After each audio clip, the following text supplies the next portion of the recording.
غامدی صاحب نے من کنت مولا ہوں فعلی مولا ہوں، جس کا مولا میں اس کا مولا علی، اس حدیث کو انہوں نے مانا، لیکن اس موقع کے اوپر مانا جو ایک الگ موقع تھا غدیر خم سے، اور وہ موقع تھا جب سیدنا علی کو ایک جنگی مہم کے اوپر نبی الاسلام نے روانہ کیا۔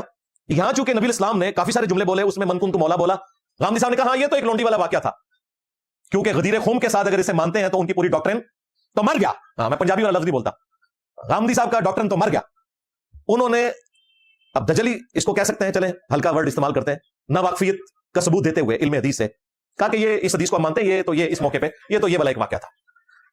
وانتم تعلمون، غامدی صاحب آپ کو پتہ ہے یہ غدیر خم پہ نبی الاسلام نے فرمایا تھا، جو حدیث انہوں نے کھینچ تان کے صرف نبی اسلام کی بیویوں تک مخصوص کر دی، حضرت علی کو بیچ میں سے نکال ہی دیا، زید ابن ارقم والی حدیث۔ غدیر خم کے واقعے میں جو شرح بیان کی غامدی صاحب نے، آپ ناقدین کا اعتراض یہ ہے کہ ہمیں صحیح سند کے ساتھ متعدد روایات ایسی ملتی ہیں جو غدیر خم کے موقع پر یہ من کنتم مولا ہو فہذا علی مولا ہو کا واقعہ پیش آیا۔ تو اس میں سوال یہ پیدا ہوتا ہے کہ اس گفتگو میں یہ حصہ بیان، یہ چیز بیان کیوں نہیں کی گئی؟ دیکھیے اس میں ایک چیز بطور طالب علم کے میں گوش گزار کرنا چاہتا ہوں، وہ علم حدیث کے حوالے سے ہے۔ اگر آپ حدیثوں کا مطالعہ کریں تو آپ کو بے شمار اس طرح کی مثالیں سامنے آ جائیں گی جہاں پر جو راوی حضرات ہیں وہ کسی موقع کی ادنیٰ مماثلت تلاش کرتے ہوئے ایک جگہ کی بات دوسری جگہ نقل کر دیتے ہیں۔ اس کا میں نے خود تجربہ کیا حدیث پہ کام کرتے ہوئے، اور جب لوگ اس کی تحلیل کرتے ہیں، اس کے اندر اتر کے معاملے کو دیکھتے ہیں، تو یہ بات بالکل دو اور دو چار کی طرح بسا اوقات واضح ہو جاتی ہے، بسا اوقات واضح نہیں ہوتی۔ جہاں پر واضح ہو جاتی ہے وہاں پر آپ کو یہ سبق ملتا ہے کہ یہ معاملہ کس طریقے سے ہو رہا ہو۔ تو میں آپ کو ایک مثال پیش کرتا ہوں۔ ذخیرہ حدیث کے اندر جو سب سے نمایاں اور قوی روایت ہے، جس کے راویوں میں اتنے بڑے بڑے صحابہ، اتنی بڑی تعداد اس کو نقل کر رہی ہے، سینکڑوں کی تعداد میں اس کے طرق ہیں، وہ ہے حدیث جبریل۔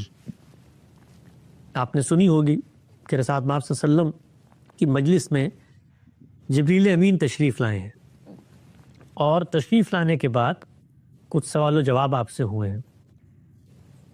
ان روایات پر جب ہم نے کام کیا تو سینکڑوں کی تعداد میں روایات ہیں، سب جگہ پر ایک ہی بات بیان ہو رہی ہے کہ وہ جو شخص آیا تھا وہاں پر اس کو کوئی بھی نہیں پہچانتا تھا، کوئی جانتا نہیں تھا وہ کون شخص ہے، یعنی وہ کوئی ان کے قبیلے یا ان کی جان پہچان کا آدمی نہیں تھا۔ ہر شخص ہی کہتا ہے، مطلب آپ اس کے جو طرق ہیں وہ کوئی 400-500 سے زیادہ ہیں، تو کسی جگہ پر یہ چیز سرے سے نقل ہی نہیں ہو رہی کہ وہ آدمی کون تھا۔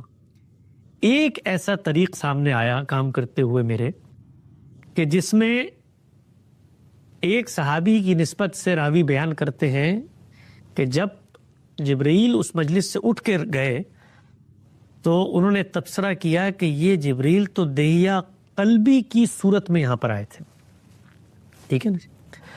اب ایک طالب علم کے ذہن میں سوال پیدا ہوتا ہے کہ یار ایک واقعہ ہے، سینکڑوں لوگ نقل کر رہے ہیں، کوئی دوسرا آدمی یہ کہنا تو کجا کہ اس کی نسبت کسی سے، سب یہ کہہ رہے ہیں کہ ہم تو اس کو جانتے تک نہیں تھے، یہ ایک شخص کیسے کہہ رہا ہے کہ یہ دہیہ قلبی کی صورت میں آئے تھے اور باقی لوگ کیوں اس سے انجان رہ گئے؟ عقلی سوال پیدا ہوتا ہے نا۔ تو اس سوال کی دو طریقے ہیں جاننے کے۔ ایک طریقہ ہے جو ہمارے ہاں ان لوگوں کا ہوتا ہے جن کا ذہن ریاضیاتی ذہن ہوتا ہے، جو تجزیہ و تحلیل کی صلاحیت نہیں رکھتے، اور میں کسی کا نام نہیں لینا چاہتا، لیکن ہمارے ہاں جو مناہج ڈیولپ ہو گئے ہیں اس میں جو اہل حدیث منہج ہے، جو چیزوں کو ظاہریت پہ قبول کرتا ہے، تو اس میں سے آپ کیا اخذ کریں گے؟ آپ کہیں گے کہ یہ جبریل آئے تھے، ایک روایت میں آ گیا دہیہ قلبی کی صورت میں تھے، گویا جبریل دہیہ قلبی کی صورت میں آئے تھے، روایت میں تو آ گیا۔ اگر روایت میں آ گیا، اسی واقعے سے نقل ہوا ہے، تو آ تو یہ نا روایت میں لکھا ہوا تو ہے۔ تو ایک طریقہ یہ ہے۔ دوسرا طریقہ کیا ہوتا ہے؟ تجزیے کا، تحلیل کا، ان عقلی الجھنوں کو سلجھانے کا کہ بھائی جب یہ 300 لوگ یہ بات نہیں کر رہے تو ایک آدمی نے کیسے کیا؟ تو میں صرف آپ کو بتانا یہ چاہتا ہوں کہ میں نے اس پر تحقیق کی، تجزیہ کیا، ان باقی جتنی روایات تھیں اس میں وہ راوی موجود نہیں تھا جو راوی اس روایت میں موجود تھا جو دہیہ قلبی کی شبیہ صورت جبریل سے ملا رہا تھا. اس راوی کے اوپر جب ہم نے تحقیق کی تو معلوم ہوا کہ یہی راوی ہے جو ایک دوسرے موقع پر دوسری جگہ پر سیدہ عائشہ کی نسبت سے ایک روایت نقل کر رہا ہے. وہ روایت کیا ہے؟ اس کا اس روایت سے کوئی تعلق نہیں ہے. وہ روایت کیا ہے؟ وہ روایت یہ ہے کہ رسول اللہ صلی اللہ علیہ وسلم جس وقت واپس آئے ہیں اور آپ کو یہ حکم ہوا ہے کہ اب آپ نے ایک دوسرے یہود کے قبیلے کی طرف جانا ہے، اسلحہ نہیں رکھنا، اس موقع پہ جبریل بنفس نفیس تشریف لائے ہیں. آپ اسلحہ رکھ رہے تھے اور آپ کو گھر میں آ کر انہوں نے بتایا کہ اسلحہ نہ رکھیں، ذمہ داری پوری نہیں ہوئی، اگلے مارکر اگلے محاذ پہ جانا ہے. تو اب یہ جبریل علیہ السلام کا تشریف لائے اور آپ سے صلی اللہ علیہ وسلم سے ان کا مکالمہ ہو اور وہ چلے گئے. سیدہ عائشہ اندر موجود ہے حجرے میں. انہوں نے ایک کونے سے دیکھا ہے کہ رسول اللہ صلی اللہ علیہ وسلم سے کوئی گفتگو کر رہا ہے. تو رسول اللہ صلی اللہ علیہ وسلم جب اندر آئے حجرے میں تو انہوں نے سیدہ عائشہ نے پوچھا کہ یہ کون تھے؟ تو انہوں نے کہا کہ یہ جبریل، یہ حکم نامہ لے کر آئے تھے. تو انہوں نے کہا میں نے جب دیکھا، سیدہ عائشہ کی جب میں نے جب دیکھا تو مجھے لگا کہ شاید آپ دہیہ قلبی سے گفتگو کر رہے ہیں. اب آپ یہ دیکھیے کہ سیدہ عائشہ کا ایک رجحان ہو سکتا ہے دہیہ قلبی لمبے قد کے ہوں، جبریل امین بھی لمبے قد کی انسان کی صورت میں آئے ہوں، تو پیچھے سے دیکھ کر جو ہمارے ذہن میں تصویر ہوتی ہے کسی شخص کی، وہ تاثر بیان کر دیا سیدہ عائشہ نے رسول اللہ صلی اللہ علیہ وسلم سے. اب راوی نے اس کو نقل کیا ہے اس روایت میں کہ سیدہ عائشہ نے فرمایا کہ جبریل کو جب رسول اللہ سے ملاقات ہوئی تو غالباً دہیہ قلبی کی صورت مجھے لگ رہی تھی. تو اب ایک تصور پیدا ہوا راوی کے ذہن میں کہ دہیہ قلبی اور جبریل کی تصویر ملتی جلتی ہونی چاہیے، کیونکہ سیدہ عائشہ کو تو خدشہ پیدا ہوا نا. تو یہ تصور اس نے اس روایت سے لیا اور جا کے حدیث جبریل کے اندر ٹانگ دیا. جس حدیث جبریل میں سب راوی یہ کہہ رہے ہیں کہ ہم بندے کو واقف ہی نہیں، اس کی شکل دیکھ کے پتہ نہیں چلتا کون ہوتا ہے. تو یہ روایتوں کے اندر بے شمار جگہوں پر یہ کام ہوتا ہے کہ ایک موضوع سے متعلق، ایک باب سے متعلق کوئی چیز آپ کو کسی دوسری جگہ موضوع لگتی ہے تو وہاں پر آپ اس کو ٹانگ دیتے ہیں. کہیں پر آپ کو آیات اس کے شان نزول کے پس منظر میں کھڑی نظر آتی ہیں، ان کو وہاں پر آپ داخل کر دیتے ہیں. آپ اس کو اگر دیکھنا چاہیں، ہمارا علم النبی کے اوپر کام ہے، وہ کام ابھی منظر عام پر آ رہا ہے، انشاءاللہ ایک آدھ مہینے میں وہ چھپ کے لوگوں کے ہاتھوں میں ہوگا. ہم نے ہر روایت کے بارے میں یہ کیا ہے کہ اس میں ماضی میں جا کر ان تمام واقعات، اس سے متعلق مباحث، ان کو جمع کر کے جامع متن بنایا ہے. اس سے اس کے اطلاقات سامنے آتے ہیں اور اس سے یہ اندازہ ہوتا ہے کہ کس طریقے سے ادنا مماثلتیں دیکھ کر راوی واقعات کو اس طرح خلط ملط کر دیتے ہیں. اس کی ایک اور بڑی اچھی مثال اسراء و معراج کا واقعہ ہے.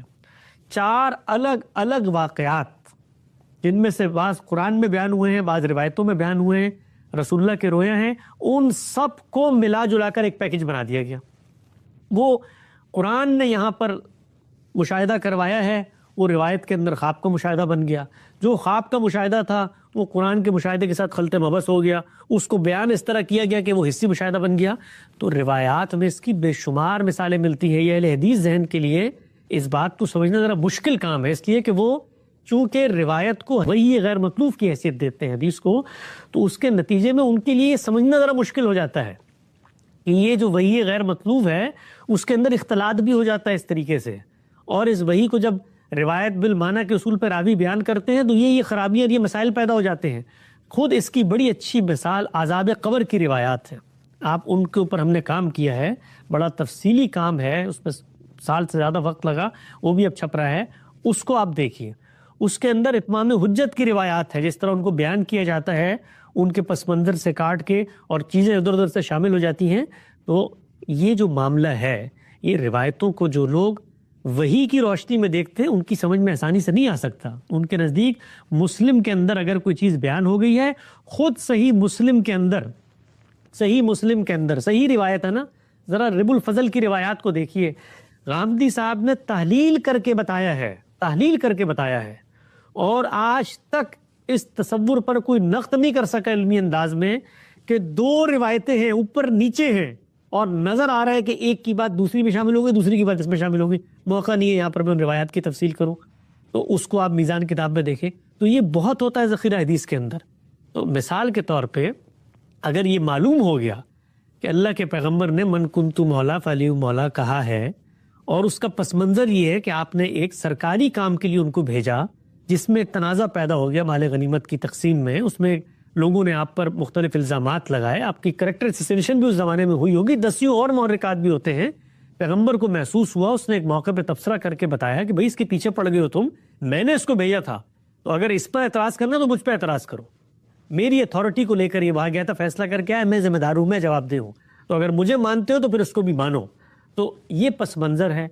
آپ یہ کہیں کہ چونکہ ایک روایت میں یہ مطلق بات بھی آ گئی ہے, لہٰذا میں اس پورے پس منظر کو جو کہ میرے سامنے خود دریافت ہو کے آ گیا ہے, اس کی روشنی میں دیکھنے کے بجائے میں اس سے ایک پورا کا پورا فلسفہ دین نکال لوں کہ اللہ کے پیغمبر اپنی رخصت ہونے سے پہلے ایک شخص کو اپنی نیابت کی جگہ پر چھوڑ کے جا رہے ہیں. بھائی کسی اصول پر چھوڑ کے جائیں گے نا, وہ اصول یا علم و عقل کا ہوگا یا دین کا ہوگا, تو ذرا وہ اصول بتا دیں. قرآن مجید کہتا ہے امرہم شورا بینہم, تو شورائیت کا اجتماع ہو گیا تھا سیدنا علی پر جس کا فیصلہ کر کے جا رہے ہیں. دوسری طرف اللہ کے پیغمبر اپنی نسبت سے بتا رہے ہیں الائمۃ من قریش, اور ان کے لوگ جو ہے قیادت انہی کے پاس ہوگی, زعماء قریش فیصلہ کرتے ہیں, لوگ ان پر اعتماد کرتے ہیں. تو یہ باہم متضاد باتیں رسول اللہ کیوں فرما رہے ہیں بھائی؟ ایک طرف قریش کی رسالت میں آپ صلی اللہ علیہ وسلم اپنے مسلح پہ کھڑا کرتے ہیں, تو ایک دوسرے شخص کو کھڑا کرتے ہیں. اچھا صحابہ کا پورا جو قوم ہے وہ رسول اللہ کے بعد اس آپ کی وصیت کی روشنی میں جس شخص کا انتخاب کرتی ہے وہ تو کوئی دوسرا شخص ہے.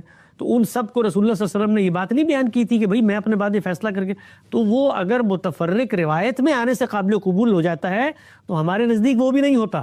اس کے لیے بھی اس کی کوئی اصل چاہیے, وہ اصل یہ علم و اخلاق میں ہوگی یا پھر قرآن مجید میں ہوگی. تو یہ سب باتیں اہل حدیث ذہن کے لیے سمجھنا مشکل ہے, اس لیے کہ پہلے ان کو حدیث کو تاریخ ماننا پڑے گا.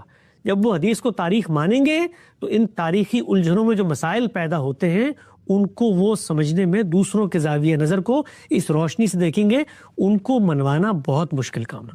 حسن صاحب یہاں ایک فالو اپ سوال میں کروں کہ یہ جو صحیح یہ بات سمجھ میں آئی مضمون طور پر دیکھا جاتا ہے, پس منظر متعین ہونا چاہیے. تو صحیح مسلم کی جو روایت جو پیش کی گئی تھی غدیر خم کا واقعہ, اس کی تشریح میں اور بتایا گیا تھا کہ دیکھو من کنت مولا ہوں فہذا علی مولا ہوں کا واقعہ اس سے متعلق نہیں ہے, اس کا الگ پس منظر ہے. لیکن اگر ہم وہ روایت جو کاملی صاحب نے پیش کیا وہ بھی اگر ہم دیکھیں کہ آخری ابن تابی جو ہے زید بن ارقم سے یہ سوال کر رہا ہے, اعتراض کر رہا ہے کہ کیا ازواج مطہرات اہل بیت میں شامل نہیں ہے, تو یہ چیز اس طرف اشارہ تو کر رہی ہے نا کہ کوئی ایسی بات ضرور ہوئی. دیکھیے یہ جو سارے واقعات ہیں یہ وہاں پر کوئی کتابوں کی صورت میں لکھے نہیں جا رہے الگ الگ, یہ سارے واقعات پس منظر میں ہوتے ہیں, پوچھنے والوں کے ترددات پس منظر میں ہوتے ہیں. سیدنا علی کے بارے میں جو دوسری جگہ پر تنازع سامنے آیا ہے وہ صحابہ کی جماعت کے اندر کا تنازع ہے نا, ان کے اعتراضات ہیں ان کے اوپر, وہ اعتراضات پس منظر میں موجود ہوں گے. وہ ایک دوسرے موقع کے اوپر ایک دوسرا شخص ان اعتراضات کو پس منظر میں رکھ کے کچھ سوال کر سکتا ہے کہ اہل بیت میں یہ لوگ شامل ہیں. وہ دوسرا شخص اگر اس رجحان سے متفق نہیں ہے تو توسعاً اس کا اطلاق کر کے رسالت پاک صلی اللہ علیہ وسلم کے خانوادے میں اس کو شامل کیا جا سکتا ہے. یہ سب کچھ فطری چیزیں ہیں, اس میں کوئی اختلاف کی بات نہیں ہے. سوال صرف وہاں پیدا ہوتا ہے کہ بھائی آپ اس سے ثابت کیا کرنا چاہتے ہیں, ثابت کیا کرنا مقصود ہے من کنت مولا سے. ثابت حسن صاحب یہ کرنا مقصود ہے کہ گاندھی صاحب جو فرما رہے ہیں کہ اس غدیر خم میں اہل بیت کا جو ذکر آیا ہے تو خالصتاً ازواج مطہرات کے متعلق وصیت کر کے نہیں گئے ہیں, اس میں مولا علی کا بھی ذکر ہے اور آل علی, آل عقیل, آل جعفر ان کا بھی سب ذکر ہے اس میں. تو ایسا نہیں, اس میں ازواج مطہرات تو شامل ہیں ہی, اس سے کوئی انکار نہیں کر رہا ہے, لیکن آپ انہیں ایکسکلوڈ نہ کرتے ہیں نا. حضرت علی کا ذکر اس میں ہو رہا ہے. ازواج مطہرات کو شامل کرنے کی جو بنیاد ہے وہ تو قرآن مجید سے ہم نے ثابت کی کہ اللہ تعالیٰ کے میں بات پوری کر لوں. یہ بات کہ اللہ کے پیغمبر, آپ اگر اس روایت کے اندر یہ چیز شامل کرتے ہیں کہ خود رسول اللہ صلی اللہ علیہ وسلم نے اس موقع پر توسعاً, آپ کو روایات سے یہ چیز نظر آتی ہے, توسعاً اہل بیت میں ان لوگوں کو بھی شامل کر لیا جو زید بن ارقم کی روایت میں آتے ہیں. مجھے کیا اعتراض ہے, اس کے اوپر بھی کر لیا ہوگا, کر لیں, کیا اعتراض کی بات ہے؟ کوئی اعتراض کی بات نہیں ہے. ہم نے تو لفظ کے بارے میں پہلے یہ بتایا کہ اہل بیت کے لفظ کا حقیقی اطلاق کس پہ ہوتا ہے. توسعاً اطلاق کرنا چاہیں, توسعاً اطلاق تو آپ گھر کے ملازمین تک پہ کرتے ہیں, یا تو پھر خونی رشتے موجود ہیں. اچھا کسی اور موقع پر کل کوئی روایت مخطوطے کی صورت میں سامنے آ جائے, اس میں رسالت مآب صلی اللہ علیہ وسلم فرمائیں کہ میں اپنے اہل بیت اور ان کا نام لے کر بتا دیں الگ سے, وہ روایت ثابت بھی ہو جائے, وہ چیزیں آ بھی جائیں تب بھی علمی عقلی لحاظ سے کوئی اس پہ اعتراض نہیں ہوتا. تو ہم نے جو بات بیان کی ہے من کنت مولا فلی مولا کے جو الفاظ ہیں، یہ لفظ الفاظ یہ دوسری جگہ پر پورا اپنا مدعا مفہوم اپنے سیاق کے ساتھ رکھتے ہیں. یہ روایتوں میں ہوتا ہے ادھر کی ادھر، ادھر کی ادھر ہو جاتی ہے. زید بن ارقم کا جو تبصرہ ہے وہ حدیث کا حصہ نہیں ہے، یہ بات یاد رکھیں آپ، وہ حدیث کا حصہ نہیں ہے، وہ ایک صحابی کا اطلاق ہے. تو صحابی نے اس موقع پر سوال کرنے والی کی رعایت سے ہو سکتا ہے اس کے ذہن میں بوز علی موجود ہو سکتا ہے اس سے پہلے جو میں نے بھی گفتگو کی ہے روایت میں یہ سب کچھ نہیں آ رہا ہوتا، ہو سکتا ہے وہ شخص ان میں شامل ہو جس نے مثال کے طور پہ سارا پروپیگنڈا کیا تھا، تو وہ اس کو نصیحت کر لیں گے، وہ اس کو بات کر لیں گے. تو یہ بس اتنی سی بات ہے. باقی اس میں جو شامل کر کے پورے کے پورے تصورات برآمد کیے جاتے ہیں اس کے بارے میں ہم توجہ دلاتے ہیں کہ وہ اس طرح سے کہ روایت میں وہاں بھی ذکر آ گیا من کنت مولا کا، یہاں بھی ذکر آ گیا، لہٰذا اس سے اہل بیت کے لفظ میں عربیت کی روح سے آپ شامل کر لیں گے. وہاں بھی اگر ذکر آیا تو توسن شامل ہو سکتے ہیں، اور دونوں رجحانات ہو سکتے ہیں کہ وہاں ذکر آیا ہے یا ذکر لایا گیا ہے، یہ دونوں رجحانات ہو سکتے ہیں. تاریخ کے باب میں، حدیث کے باب میں اس طرح کی باتیں اتنی قطعیت سے نہیں کرنی چاہیے. ٹھیک. ایک